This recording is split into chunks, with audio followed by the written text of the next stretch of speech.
Uh-oh. Guess what day it is? Guess what day it is? Huh? Mike. What day is it, Mike? I'm Michael Andrew Weston. Welcome to Hump Day Health Talk. Today, I am sitting with probably one of my favorite people in the organization, Miss Mary. Miss Mary leads our behavioral health department, and she and I have had some really advantageous conversations and really in-depth conversations about things, especially the way that your emotional and mental health affect your heart. I mean, I'm not talking about your colloquial heart, right? I'm talking about your physical organ in your body. It affects you. Miss Mary, can you please just talk to us about exactly how this happens? Okay. Hi, Michael. I'd be glad to do that. Some people don't realize that the brain and the heart are in communication all of the time. And our moods come from our brain. And so if we have difficult moods, if we are in dark spaces, or if we are stressed out, or we have anxiety, what happens for us is that our heart, our physical heart, begins to have difficulty.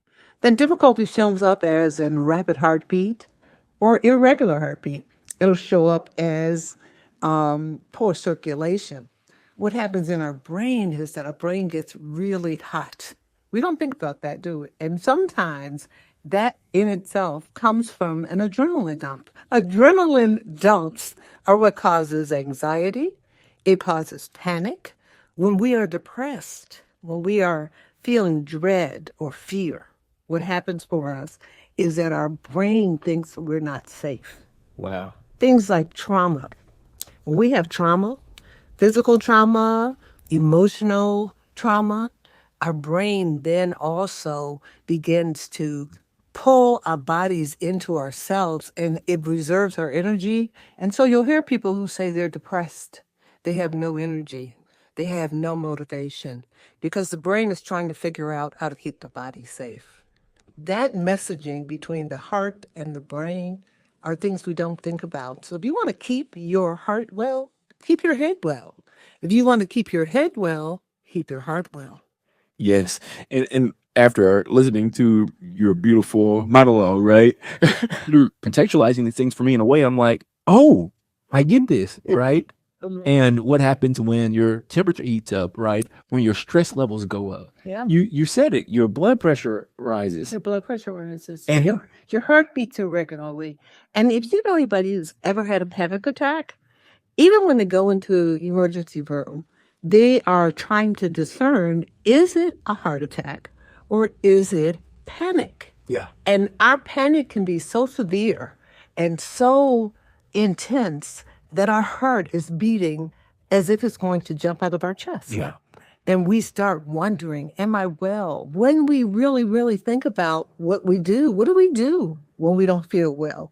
Sometimes we pick up some pretty bad life habits. Yeah. We overeat. We use too much alcohol. We use energy drinks to excess. We smoke too much.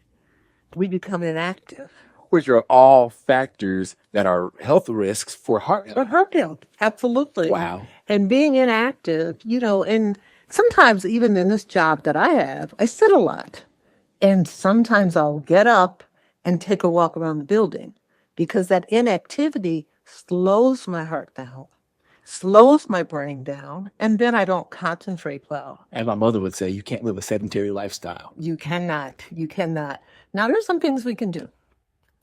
Some of the things that we can do include exercise, little exercise, because you don't want to pretend like you've been running marathons forever. So tiny steps. So stand up, do some marching in place, do some deep breathing. Deep breathing is the best way to rid our bodies of adrenaline. Nothing. I can't even tell you how important having a good belly laugh is. Having a good laugh. And to do that, sometimes we can't take ourselves quite so seriously. Yeah. I literally can come in here and talk to her for hours at a time. Unfortunately, we had a limited time, but we're going to continue our conversation probably. Absolutely. And you don't get to join in on this one. But thank you so much for, again, joining us for Hump Day Health Talk. I keep messing it up, but it's okay. It's okay. Hump Day Health Talk. We will see you next time. Next time.